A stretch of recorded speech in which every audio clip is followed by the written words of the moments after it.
my soul. I live for you alone. Tu restes, Seigneur, tu es Dieu. Alléluia. Merci les chantres.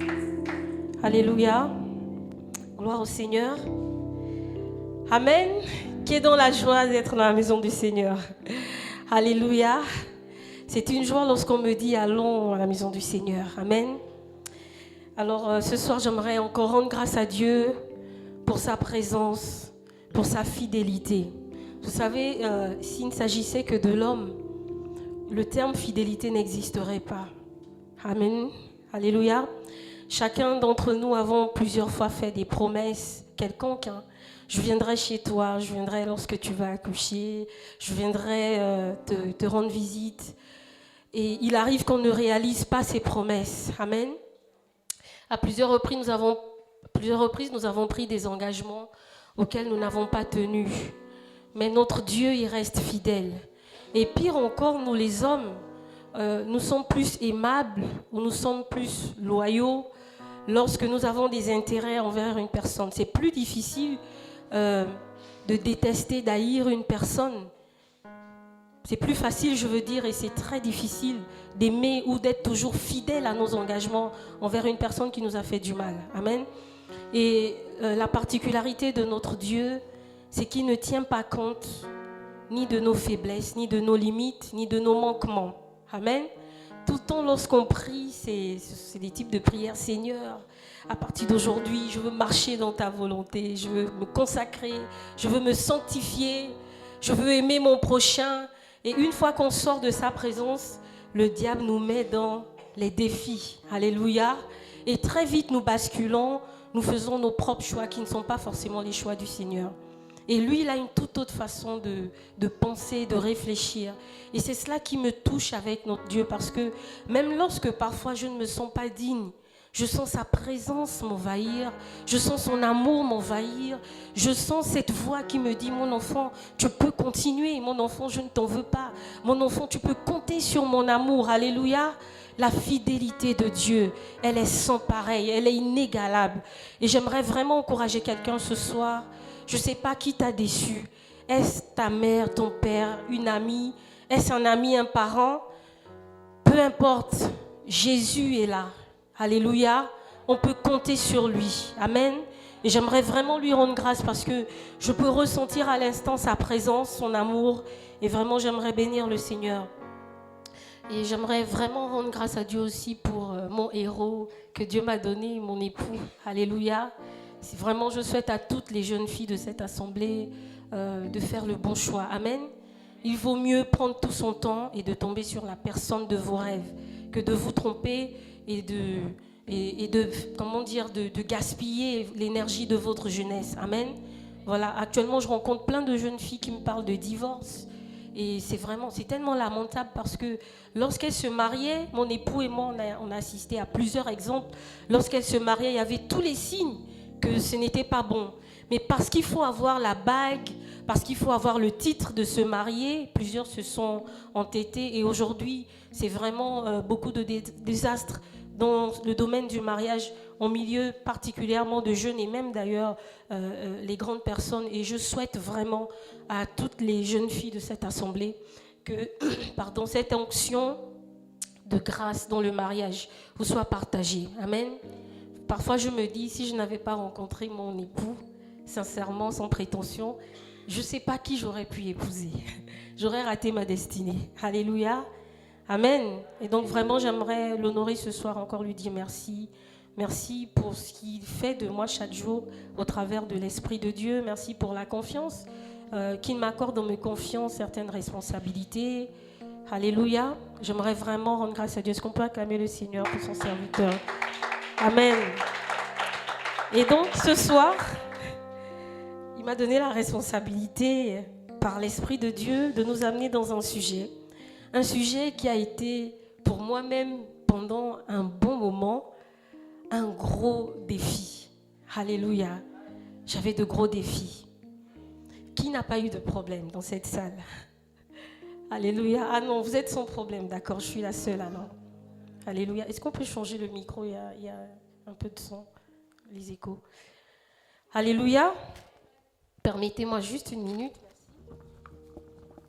Alléluia. D'accord, oui, c'est bon. Voilà, je disais, qui n'a jamais eu de problème dans la salle? Je suis la seule, ok. Vous êtes parfait, vous n'avez jamais eu de problème. Alléluia. Ben moi, j'en ai tellement eu depuis mon enfance. J'ai bientôt 40 ans, donc j'ai envie de dire parfois, depuis mon jeune âge, j'étais confrontée à beaucoup de types de problèmes. Je veux obtenir quelque chose et puis je n'ai pas. Quand je n'étais pas chrétienne, encore, je n'avais pas d'espérance. Mais même en Christ, je veux obtenir quelque chose, je n'ai pas. Je n'ai pas d'argent, je prie, je n'ai pas cet argent, aussitôt du moins. J'ai besoin d'une chose, je ne l'obtiens pas. Et tout de suite, c'est la frustration. Alléluia. J'aimais bien voyager au travers de la télé. Mon mari, c'est les samedis, c'est spécial, émission, Maman Christine. Les enfants, papa de côté à une certaine heure. Parce que j'aime suivre certaines émissions. Vous voyez, on montre les personnes qui vont en vacances dans des grandes îles. Voilà, et je voyais toutes ces choses.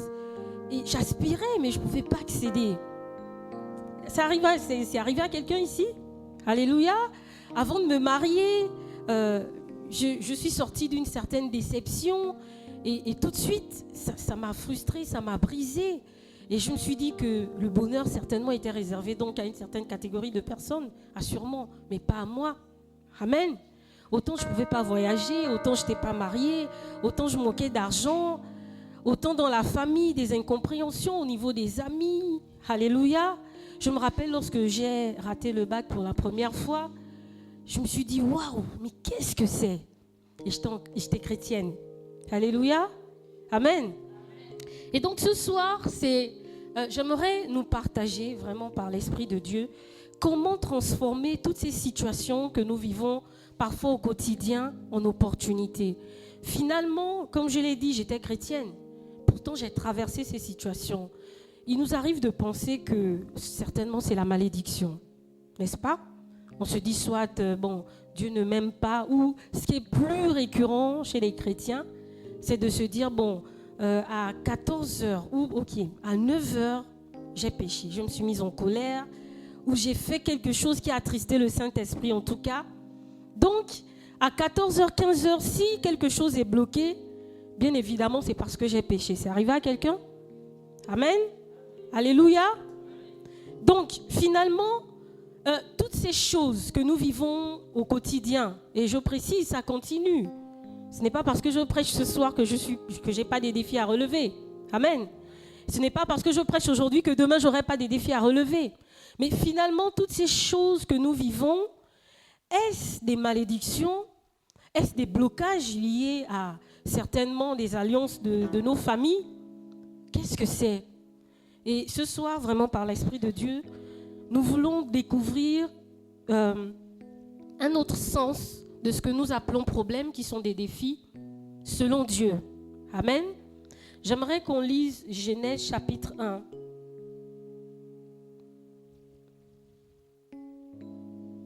Est-ce que je peux avoir quelqu'un dans la salle pour m'aider, s'il vous plaît? Donc, la création. Ok, donc je vais gagner du temps. Genèse chapitre 1. Au commencement, Dieu créa les cieux et la terre. Ok? Ensuite. Non, c'est allé un peu trop vite. Adriana, tu peux m'aider un peu? Tu es grippée? D'accord.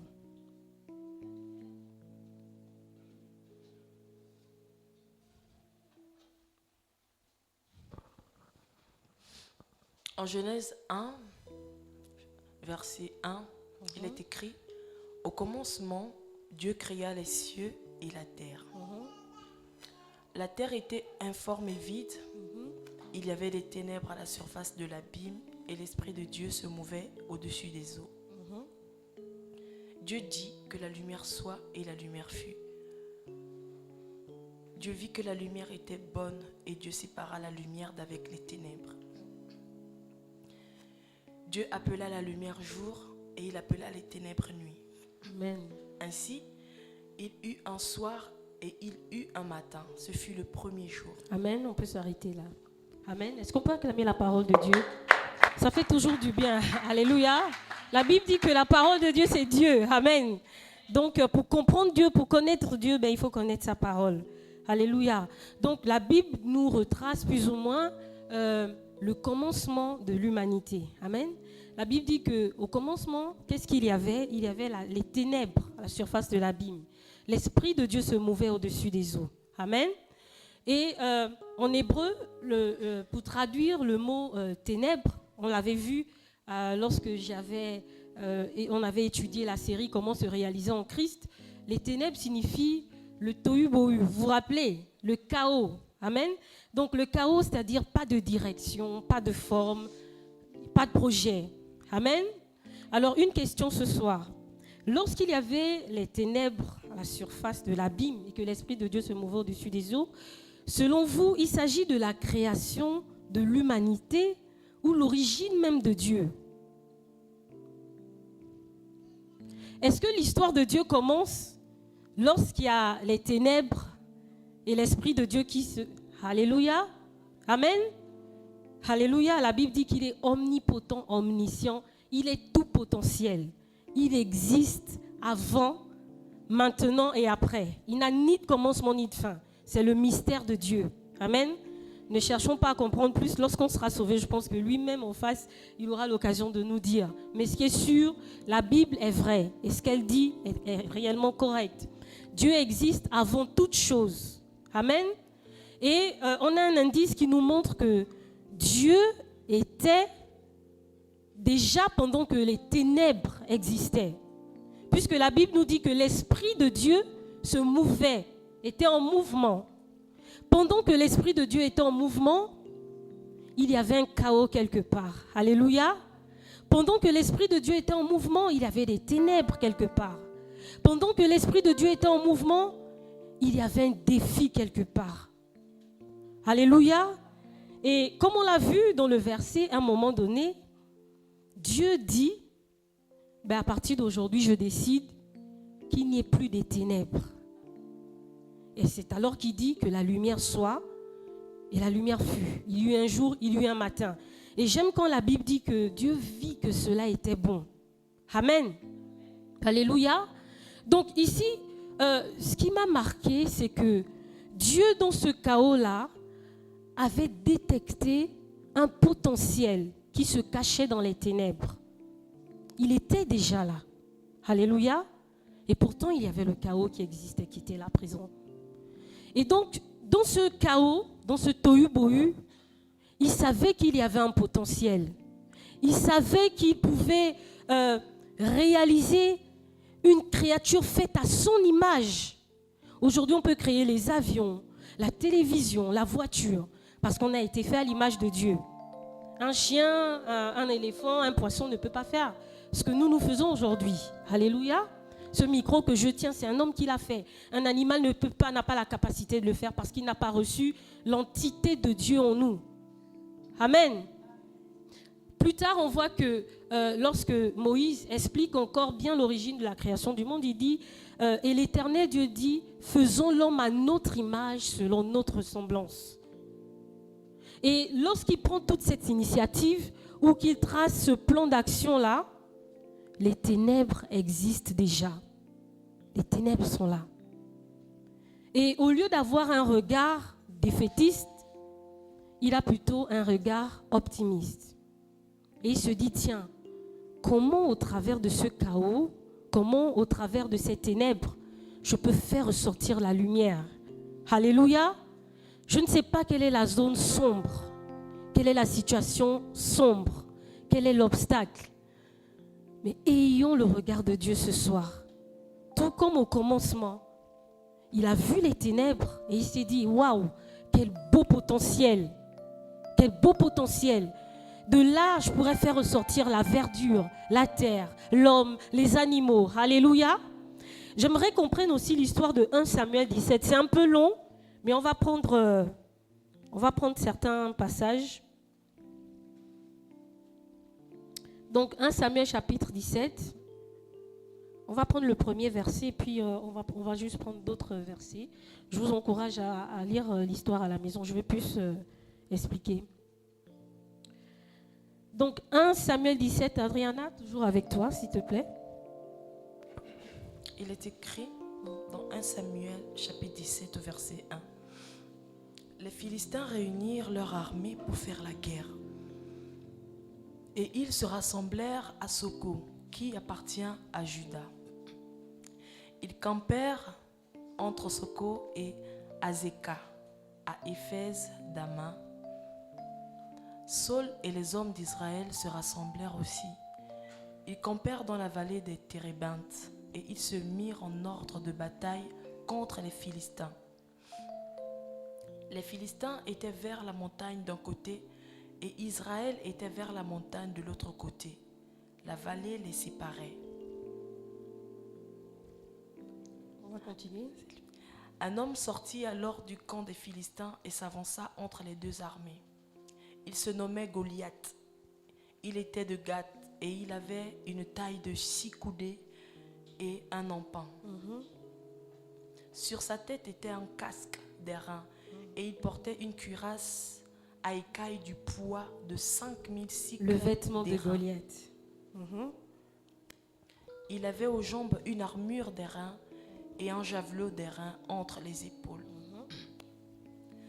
Le bois de sa lance était comme un souple de tisserand et la lance pesait 600 cycles de fer. Celui qui portait son bouclier marchait devant lui. Le Philistin s'arrêta et s'adressant aux troupes d'Israël rangées en bataille, il leur cria: « Pourquoi sortez-vous pour vous ranger en bataille? Ne suis-je pas le Philistin? Et n'êtes-vous pas les esclaves de Saul? » Et n'êtes-vous pas, souvenez-vous, on va revenir dessus, les esclaves de Saul, oui. Choisissez un homme qui descende contre moi. S'il peut me battre et qu'il me tue, nous vous serons assujettis. Mais si je l'emporte sur lui, je le tue. Vous nous serez assujettis et vous nous servirez. Ok, on va prendre le dernier passage. Le Philistin dit encore: « Je jette en ce jour un défi à l'armée d'Israël. Donnez-moi un homme et nous nous battrons ensemble. » Alléluia. Donc, comme je disais, c'est un peu long. Je vous encourage à méditer tout le passage. Pourquoi pas tout le livre de Samuel à la maison. Donc, je vais essayer d'expliquer un tout petit peu ce qui se passe en ce moment. L'origine, c'est que lorsque Moïse meurt, Aaron prend la relève. Donc, on a toute une succession d'événements qui arrivent. On tombe sur une gestion du peuple de Dieu par les juges. Ok ? Après les juges, on se rend compte que le peuple d'Israël aspire à avoir un roi. Le peuple d'Israël voit autour de lui, les peuples alentours, ils ont des rois. Donc, eux, ils disent, nous, on veut un roi. En ce moment, en ce temps-là, c'était le prophète Samuel qui régnait, si je peux dire. Et donc, eux, ils disent, nous, on veut un roi. Et donc, puisqu'ils ont aspiré à avoir un roi, le prophète Samuel a oint le roi Saül. Ok ? Et lorsqu'il oint Saül, il faut dire que Saül n'était pas, selon les récits bibliques, le choix de Dieu. Ok ? Le choix de Dieu, c'est un certain David. David qui paie les brebis de son père dans le champ, comme on l'avait vu la dernière fois. Donc David, très jeune, Dieu envoie Saül oindre le roi alors qu'il est encore très jeune. Et plutôt Samuel. Et donc lorsque Samuel arrive auprès de Saül, qui avait plusieurs enfants, il demande à voir tous les enfants de Saül. Saül amène tout le monde, des personnes qui étaient grands, costauds, si je peux dire. Et Samuel a la révélation que le choix de Dieu n'est pas là. Et donc il demande à Saül, est-ce que tu n'as plus un autre enfant? Il dit si, mais il est en train de paître les brebis. Et puis Samuel dit, c'est pas grave qu'il vienne quand même. Et dès que David est arrivé, Samuel a reçu la révélation que c'était lui, le choix de Dieu. Et donc, en ce moment, il prend une corne avec de l'huile et il oint David. Amen. Mais ce qui se passe, c'est que lorsqu'il oint David qui est le choix de Dieu, David ne va pas tout de suite prendre la royauté. David retourne dans les champs. Alléluia. Amen. David retourne dans les champs, paître le troupeau de son père. Amen. Et donc, ce n'est que plus tard, lorsque il y a cette histoire que vous avez vue, l'histoire de Goliath, un homme, comme je vous l'avais dit, qui était issu de la race des anges déchus avec la race humaine. Il n'était pas le fils direct, si je peux dire, c'était la descendance, les Néphilim. C'était la descendance issue d'un assemblage entre les anges déchus et les humains. C'est ce qui a créé les géants. Donc Goliath était un géant. Et donc, comme on l'a lu tout de suite, on voit un Goliath qui se présente et qui lance un défi à l'armée d'Israël et qui dit « Si quelqu'un peut me battre », parce qu'il avait près de 3 mètres, on dit 6 coudées. Donc, selon les récits, ça correspond à peu près de nos jours à plus de 3 mètres. Okay? 2 mètres, déjà, on voit ce que c'est. Donc, imaginez 3 mètres. Il était costaud, il était baraquelé. Et donc, quand Goliath arrive, le géant, il dit, écoutez, on ne va pas trop se fatiguer. Parce que quand vous lisez, on voit que le peuple d'Israël, à chaque fois pendant 40 jours, ils viennent, ils guettent, ils essaient de réfléchir, stratégie, etc.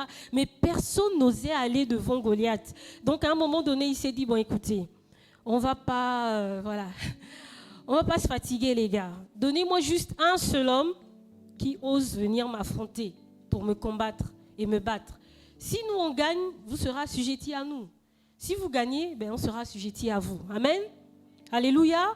Et donc, pendant tout ce temps, David est en train de paître, comme je disais, le troupeau de son père. Et à un moment donné, il va donner à manger à ses frères qui étaient sur le lieu de bataille, qui avaient des rangs comme général, etc., généraux, etc. Donc, il va donner à manger donc, du pain, du fromage. Et lorsqu'il arrive, lui n'était pas informé de ce qui se passait.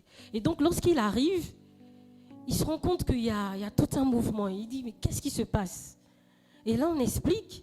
Et ce qui a aussi beaucoup motivé David, on lui dit que celui qui va battre ce gars-là, le géant-là, le Goliath-là, il aura la fille du roi. Il dit, ah bon? Il va encore chez quelqu'un d'autre. Ah bon, dites-moi, qu'est-ce qui va arriver? Quelle est la récompense qu'on va donner à celui qui va battre Goliath? On lui dit, il aura la fille du roi, en plus de tout plein d'avantages. Il dit, d'accord.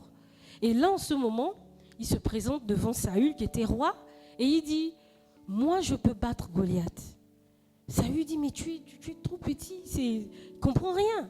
Il dit, non, je paraphrase, papa, quand j'étais dans le champ, là, je tabassais les ours et les lions. Donc lui, là, j'en ferai qu'une bouchée. Et donc, en ce moment, ils ont essayé de faire porter les souliers, l'armure humaine à David. Et David s'est souvenu que lorsqu'il remportait les batailles dans le champ, ce n'était pas avec cette armure-là, mais c'était avec une armure divine, une armure spirituelle, le nom de l'Éternel des armées. C'est pourquoi j'aimerais qu'on lise Hébreux 11. Je vais lire Hébreux 11, verset 3. C'est par la foi que nous reconnaissons que le monde a été formé par la parole de Dieu, en sorte que ce qu'on voit n'a pas été fait de choses visibles. Alléluia. Ce qu'on voit n'a pas été fait des choses visibles. Avant de continuer, j'aimerais vraiment qu'on s'accorde sur ça. Parce que le message que le Seigneur a à nous donner ce soir, si nous ne nous transportons pas, permettez-moi du terme, dans une dimension surnaturelle, ce sera en vain qu'on prêche ce soir. Ce sera en vain qu'on fait ce partage. Amen. Il y a des paroles qui peuvent transformer notre existence, qui peuvent transformer des situations, mais à une condition, qu'on quitte ce confort, ce monde où la société nous a imposé ses lois, ce monde où la société nous a imposé ses normes. Alléluia. C'est vrai qu'on a besoin de sagesse. Lorsque tu es malade, ça ne coûte rien. Dieu a donné l'intelligence à la médecine de prendre un efferalgan par-ci, voilà. Amen. Mais le monde nous impose aujourd'hui et nous conditionne de ne croire qu'en la médecine humaine, si je peux dire. Du coup, on a complètement oublié qu'il y a un Dieu invisible, celui qui a créé les cieux et la terre, là où il y avait le chaos. Amen. Alléluia. Le monde nous a conditionnés de croire que pour être riche, Il faut absolument avoir eu les bacs plus 7, doctorat, etc. Avoir étudié à Harvard, en France, au Canada. Alléluia. C'est ce que le monde nous impose de croire. Amen.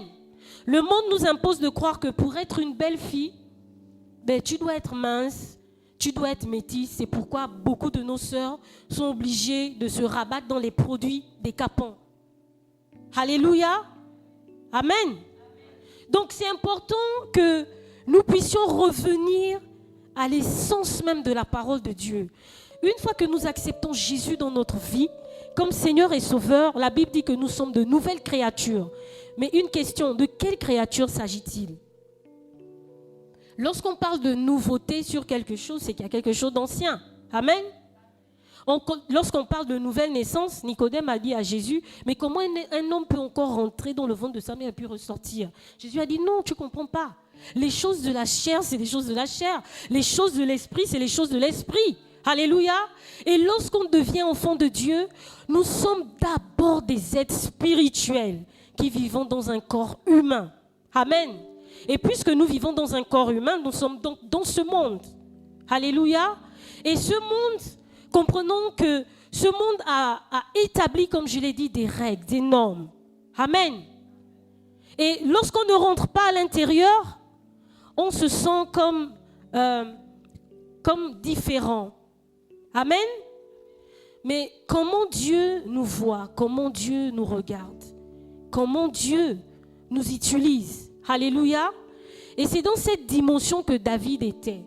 Le peuple d'Israël a chômé, permettez-moi du terme, pendant 40 jours, parce qu'il n'avait pas compris que le secret pour battre le géant, le secret pour battre cette situation sombre actuellement dans ta vie, n'était pas de compter sur une quelconque armure ou sur une quelconque armée, mais sur une seule armée, le nom de l'Éternel des armées.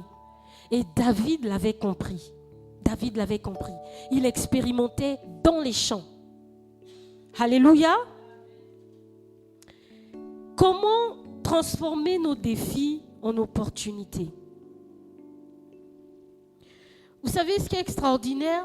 Je vous encourage vraiment à lire le livre de Samuel, surtout l'histoire de David. Elle est vraiment très instructive. Il y a vraiment beaucoup de choses qu'on peut en tirer.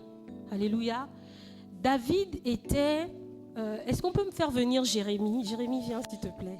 J'espère qu'il n'a pas sommeil. David était oint, très jeune. Amen. Lorsqu'il a été oint, mon frère, tu peux venir s'il te plaît? Viens Jérémie. Oh, tu es très beau Jérémie. Ça va? Tu peux venir s'il te plaît? Alors Jérémie, il a 3 ans, c'est ça? Toi, tu as quel âge? 17 ans. Tu peux monter s'il te plaît? Ok. Jérémie a 3 ans. Lui, il a 17 ans. Amen. J'ai une question. Rappelle-moi ton prénom. Voilà, Junior. Junior, avant d'avoir ses 17 ans, il est né directement avec ses 17 ans ou il a commencé comme Jérémie? Alléluia. Il y a eu un processus. Alléluia. Et même à 17 ans, je ne sais pas chez les hommes, je ne sais pas s'il a arrêté de grandir ou certainement il va grandir. Mais regardez la particularité. Vous voyez, Jérémie aujourd'hui, dans quelques années, comme Junior, il aura certainement cette taille. OK? Aujourd'hui, Junior n'a pas de barbe. Demain, il aura la barbe. Vous êtes d'accord? Demain, il va se marier, il va avoir des enfants. J'ai une question. Junior est un potentiel papa. Vous êtes d'accord? Est-ce qu'il est déjà papa ou il deviendra papa? Il deviendra papa. Il est déjà papa en fait. Il a déjà en lui la semence. Alléluia. Amen. Alléluia, c'est bien, merci. Vous pouvez gagner vos places. Est-ce qu'on peut acclamer le Seigneur? Souvenez-vous, je vous ai dit, David a été oint, plus jeune. Mais ce n'était pas le moment pour lui d'accéder à la royauté. Alléluia. Lorsque vous revenez sur l'enseignement, comment se réaliser en Christ, je vous disais qu'il y avait un processus. Alléluia. Et pour ceux qui regardaient David, vous savez comment on l'appelait? son frère Eliab, lorsqu'il est venu dire que lui pouvait battre Goliath, qu'est-ce qu'il lui a dit? Oh, mais va là-bas, toi, tu es un éleveur de moutons. Vas-y, tu sens le mouton. Amen.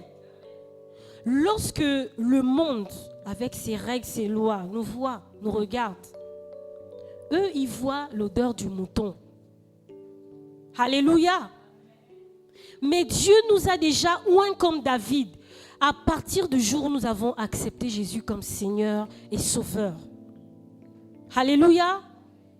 Et donc, lorsque nous devenons cette nouvelle créature spirituelle, il y a un processus qui est enclenché. Amen. Vraiment, sans vous flatter, j'aimerais dire à quelqu'un ce soir, tu as déjà les germes de l'élévation de la royauté. Tu as déjà les germes de la réussite en toi. La semence est là, elle est en toi. Elle ne va pas se créer demain. Alléluia. Elle ne va pas se créer demain, elle est déjà là. Alléluia. Amen. Et donc, le souci alors, c'est de savoir, c'est vrai, on a la semence, on a tout. Mais pendant des années, certains aspirent à voir des choses. D'autres, c'est la délivrance. D'autres, c'est la guérison. Alléluia. D'autres, c'est l'argent. Amen. Nous tous, on veut l'argent, en tout cas, beaucoup d'argent. Amen. Vous demandez à nos enfants, ils ont même le montant que papa et maman veulent. Alléluia. Voilà. Mais ça va arriver. Amen. Donc, la question, donc, c'est de savoir, ok, on a appelé tout ça défi, non? Hein? Comment obtenir toutes ces choses? C'est un défi, comme on l'a dit au début. Mais comment matérialiser, réaliser ces choses? Comment activer le surnaturel en nous?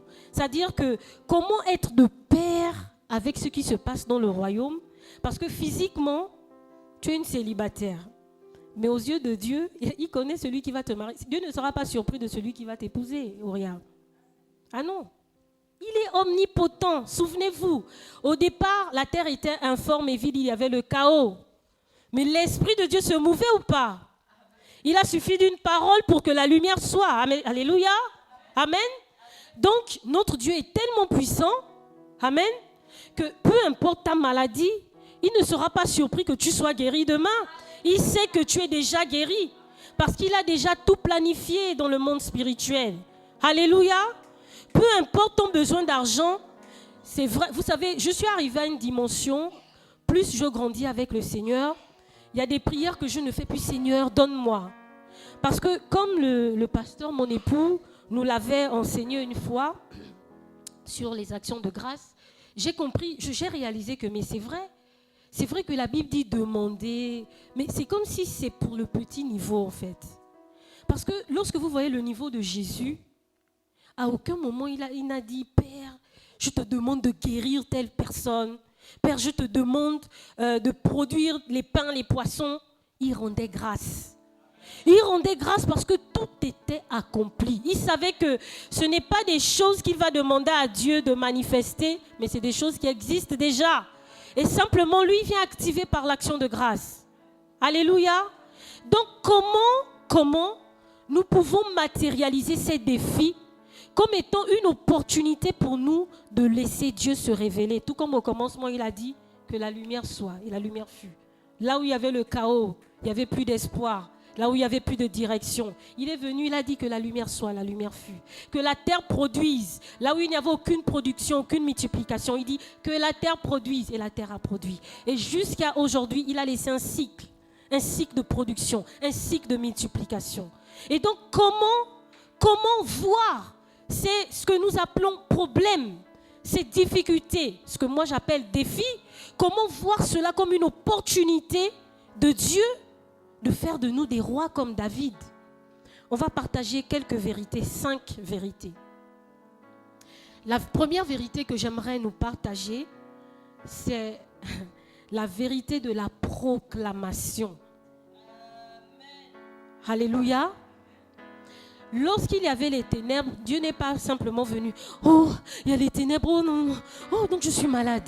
Oh, ce nom-là, la maladie là, c'est... Ah non, là, les médecins disent que c'est plus bon. Oh non, oh, ça fait tant d'années que je ne suis pas mariée. Non, là, c'est... Depuis 2 ans, comme dit souvent le pasteur, aucun homme même ne m'a dragué, ne m'a dit merci, ne m'a dit même ma soeur, s'il te plaît. Alléluia. Amen. Oh, depuis combien d'années je suis au chômage? Dieu n'est pas simplement venu dire « Oh, mais le monde là même, c'est noir, on ne voit rien. » Alléluia. Amen. Lorsqu'il est venu, il a fait quelque chose. Il a posé un acte.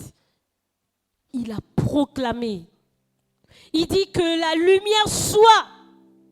Est-ce que ce soir tu peux proclamer? Commence à identifier ton défi. On est en Christ, nous sommes en Jésus, mais rarement nous prenons vraiment autorité pour dire « Ok, mon enfant est malade. À partir d'aujourd'hui, je prends le contrôle. » C'est-à-dire que nous sommes tellement bourrés de ce qui se passe dehors. Il suffit simplement, vous savez, le monde nous sollicite beaucoup, hein, que ce soit Facebook, WhatsApp, les taxis. Une fois qu'on va dehors, on entend tellement d'histoires qui façonnent finalement notre foi, qui façonnent finalement notre connexion avec la divinité céleste, Dieu, qui modifie, qui dilue notre croyance envers Jésus. Que lorsqu'on voit les situations, nous avons du mal à voir le regard de Dieu.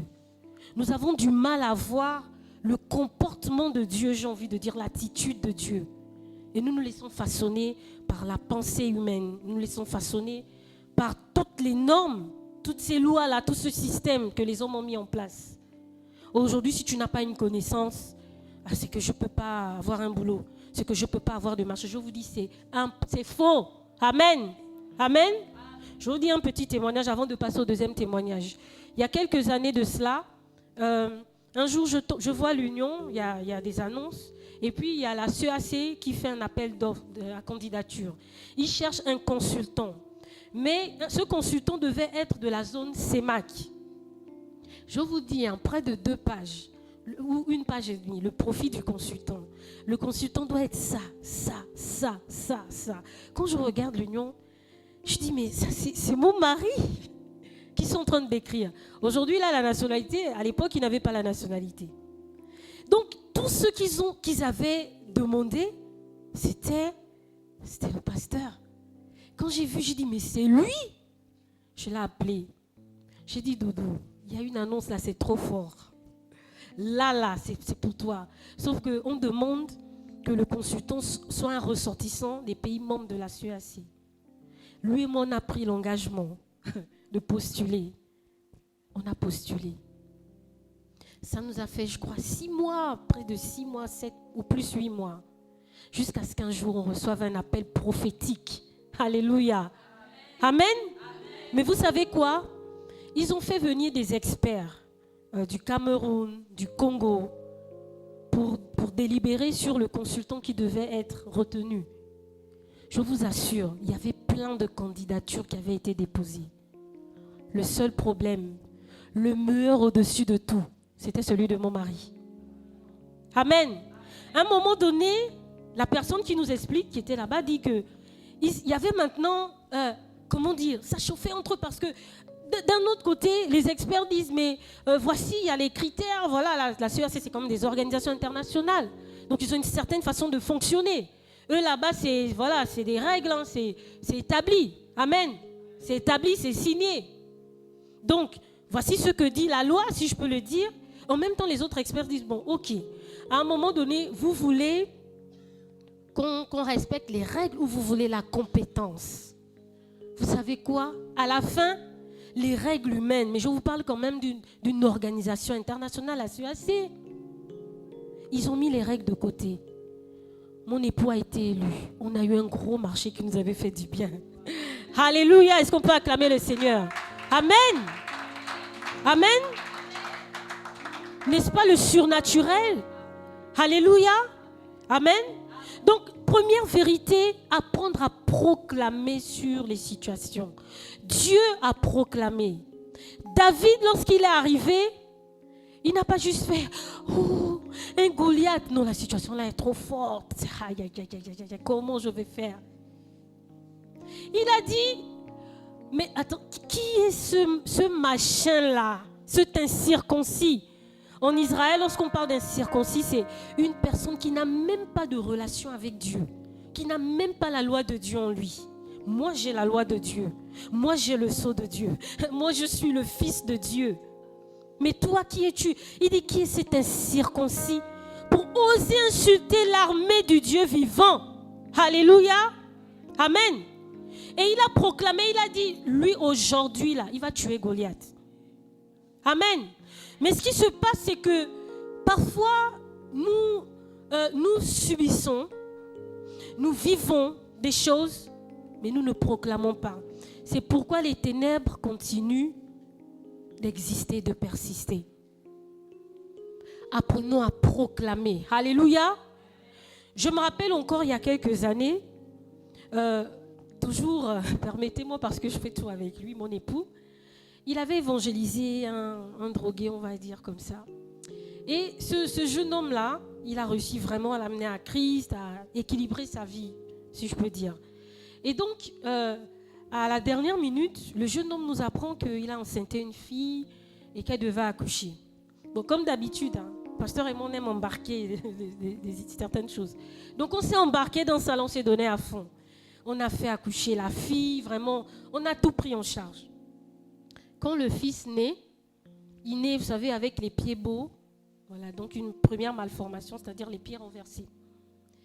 Et deuxième petite difficulté, à peine, je crois, 1 mois ou 2 mois de la naissance de l'enfant, un jour, la maman nous apprend que le fils, il fait 40 de fièvre.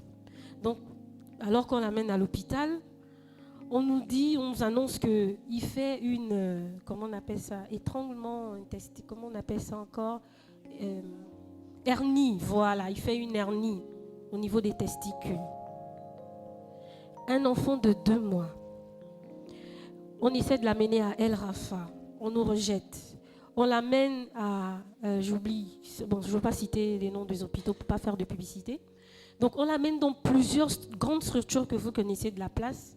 On nous rejette, on nous dit cet enfant, à la limite, le premier hôpital à El Rafa nous demande de faire une opération urgente qui devait coûter assez d'argent qu'on n'avait pas. On essaie de l'amener dans d'autres hôpitaux. On nous donne le même diagnostic. On dit urgemment, il faut opérer l'enfant, sinon, voilà. Et donc, à un moment donné, on se retrouve, voilà, face à notre faiblesse. On a le bébé qui devient notre bébé dans les mains. Et qu'est-ce que je fais? Je prends le bébé avec la maman. On part au CHU d'Ongandji, qui venait d'ouvrir à l'époque. Lorsqu'on arrive, je veux en urgence. Là-bas, ils disent aussi la même chose, on doit opérer l'enfant. Donc, on nous envoie acheter les 2 poches de sang, etc. Et pendant que j'échange avec le médecin, il me fait bien comprendre que, bon, c'est une opération risquée. En fait, à 2 mois, une opération comme ça vers un enfant. Je comprends très vite que, en fait, il me prépare à perdre cet enfant, quoi. Et je vous assure, je vous dis, c'est une histoire qu'on a vécue avec le pasteur, mon époux. À un moment donné, l'enfant a changé. Il commençait à avoir un visage d'une vieille personne, comme un vieux. Je n'ai jamais vu ça de ma vie. Les testicules du bébé s'enflaient à un tel point comme un ballon. Chaque jour, ça s'enflait. Alors qu'ils nous envoient acheter la poche de sang aujourd'hui, demain on va opérer. Demain quand on arrive, docteur, qu'est-ce qui se passe? Oh non, mais il y avait toujours une raison. Finalement, on a fait près de 11 jours en train de tourner comme ça et la situation de l'enfant était en train de se dégrader. Et j'ai fait un songe, je veux pas perdre du temps sur le songe, mais dans ce songe-là, Dieu, en fait, j'avais compris, j'étais dans un immeuble, etc. Dieu me montrait la situation de haut et en bref, il me demandait en tout cas de manifester la foi. Le lendemain, quand je suis allée à l'hôpital, j'ai échangé avec le médecin. Et puis là, cette fois-ci, il a été franc parce que j'ai été un peu... Voilà, je lui ai dit, dites-nous la vérité. S'il n'y a plus rien à espérer, au moins qu'on sache, quoi. Et puis il a dit, en fait, c'est un peu compliqué, l'affaire du bébé, c'est un peu compliqué. Mais vous savez, eux, ils ne vont jamais vous dire directement ce qui se passe. Donc tout de suite, j'avais compris. Et j'ai pris mon courage à 2 mains. J'ai dit au médecin, j'ai proclamé. J'ai dit, vous savez quoi, docteur? Cet enfant va guérir. Je suis chrétienne, je prie Jésus. Et je crois qu'au nom de Jésus, cet enfant va guérir. Alléluia. Et je vous dis, sans passer par une opération, les testicules de l'enfant ont commencé à se reconstituer sans avoir subi un seul médicament. Le visage de l'enfant a commencé à reprendre vie. Alléluia. Amen. Je n'ai pas envie de donner plus de détails pour pas que la gloire me revienne ou pour pas que vous veniez aussi me donner des cas pour dire « Ah, mais comme celui-là a été guéri. » Alléluia. Est-ce qu'on peut acclamer le Seigneur? Amen. Alléluia. Amen. La puissance de la proclamation dans nos défis. Qu'est-ce qu'on vit actuellement? Quelle est la situation? Proclamer. Alléluia. Est-ce qu'on peut dire ensemble à partir d'aujourd'hui, je proclame? Alléluia. La deuxième vérité que j'aimerais nous partager, c'est comment nommer le nom de nos défis détermine l'accomplissement de notre destinée. Alléluia. Donnez un nom à ce défi. Le nom que vous donnez au défi que vous traversez détermine l'accomplissement de votre destinée. Comme je l'ai dit tout à l'heure, Dieu ne réfléchit pas ou essaie d'analyser, voir si Axel sera riche, si Axel va se marier. Non, il a déjà tout accompli dans le surnaturel. Alléluia. Nous sommes en train de voir quelques vérités qui peuvent nous aider à activer cela. Amen. Parce qu'il y a des attitudes qui faisons de nous-mêmes de notre propre blocage. Amen. Lorsque nous vivons une situation que nous ne proclamons pas, rien ne s'accomplit. Parce qu'il y a une puissance dans la proclamation. Le fait aussi de nommer les situations que nous vivons active quelque chose dans le surnaturel afin de faire ressortir l'opportunité que Dieu a prévue dans cette situation. Alléluia. Lorsqu'on a lu l'histoire de David et Goliath, alors que tout le monde l'appelait le géant, lorsque lui il arrive, qu'est-ce qu'il a dit? Il n'a pas dit « Oh, mais le Congo ça. Donc c'est Goliath, ah oui, il est grand, il est costaud. » Il dit « Qui est cet incirconcis ?» Alléluia. Amen. J'aimerais qu'on prenne un engagement ce soir. À partir d'aujourd'hui, on ne va plus dire « Oh, il y a les problèmes. » Amen. Est-ce qu'on peut prendre cet engagement? Alléluia. Il n'y a pas de problème, il y a des défis à relever. Alléluia. Si on continue d'appeler ça maladie, pauvreté, amen, célibat, chômage, ça va continuer de demeurer. C'est pourquoi ça persiste dans nos vies. Alléluia. Dieu a dit que la lumière soit. Amen. Il a donné un nom à ce chaos, à ce tohu-bohu. Amen. Alléluia. Quel est le nom que tu donnes à la situation? Est-ce que c'est dur? Pour Dieu, c'est dur ou pour les hommes, c'est dur? Alléluia. Oh, c'est chaud, non, là, c'est fort. Amen. À partir d'aujourd'hui, au nom de Jésus, on brise ces paroles dans nos bouches. Alléluia. Ce n'est pas fort. Oui, c'est fort pour Dieu, mais pas fort pour la situation. Et j'aimerais nous donner un secret. J'ai aimé quand mon cher tendre époux a dit une fois que pour surmonter une situation de péché, il faut confesser. Lorsqu'on confesse, on affaiblit la chose. Par contre, lorsqu'on garde nos faiblesses, elles s'amplifient, elles prennent de la force. Amen. Et ce soir, j'aimerais nous donner un secret similaire. Appelons désormais nos défis, pour ne plus dire nos problèmes, par le nom de leur faiblesse, afin de les affaiblir. Alléluia. Appelons-les par le nom de leur faiblesse, comme David a fait, il a dit, qui est cet incirconcis? Alléluia. Lorsqu'il arrivait, il dit, qui est cet incirconcis pour oser insulter l'armée du Dieu vivant? Amen. Il se qualifie comme étant un soldat de l'Éternel. Amen. Il n'a même pas dit, qui est cet incirconcis pour nous insulter? Il nous prend pour qui? Il nous connaît. Non, il dit, qui est cet incirconcis? Et il se donne un nom. Il dit, pour insulter l'armée du Dieu vivant. Vous savez, naturellement, même dans la société, depuis que le monde a commencé, Dieu nous a donné la responsabilité de nommer toutes choses. Lui, il a fait sa part. Au départ, c'est lui, c'est pas l'homme qui a dit que la lumière soit, etc. C'est lui qui l'a fait. Comme il nous a fait à notre image, il nous a donné la responsabilité de continuer son œuvre. J'ai 4 enfants, 4 filles. Elles portent toutes un nom que moi j'ai donné. Amen. Lorsqu'il y a des découvertes qui sont faites dans le monde, récemment je lisais l'Union et puis j'ai vu qu'à Chibonga, je ne sais plus dans quelle ville de l'intérieur, ils ont découvert une grotte avec 45 crânes, etc. Tout de suite, ils ont donné un nom à cette grotte. Ok? Amen. Ça signifie quoi? Il y a un mystère sur le fait que l'homme ait le pouvoir de nommer. Et je vous dis, tout ce que nous donnons comme nom a un pouvoir qui s'accomplit réellement. Amen. Je me rappelle en terminale, on avait, ou en première, on avait un condisciple qui s'appelait Ditengu, donc 2 fois. Donc pour ceux qui ne sont pas pour nous, Ditengu, c'est le fantôme. Donc fantôme. Et je vous assure, excusez-moi, mais il avait l'air d'un fantôme. Sincèrement. On avait peur de lui, il faisait des choses bizarres. Vraiment, il était, il avait des jeux assez agressifs. On le trouvait un peu de mystique. Après, peut-être que c'était dans nos pensées, mais sincèrement, on avait peur de lui. Amen.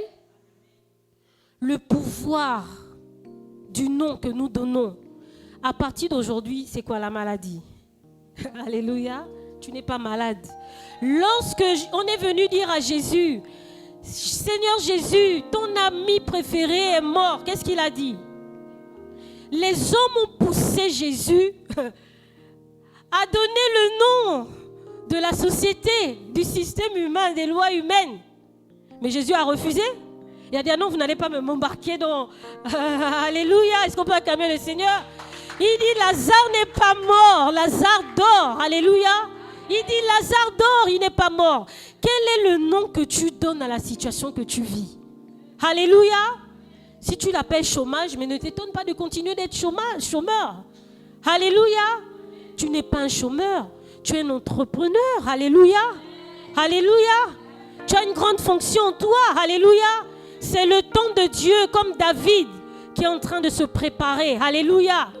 Et au temps convenable, tu vas rentrer dans ta royauté. Alléluia. Est-ce qu'on peut acclamer le Seigneur? Amen. Donc, je vous encourage à être là jeudi prochain. Nous allons continuer sur les autres vérités pour transformer nos défis en opportunités. Amen. Alone, everywhere I felt like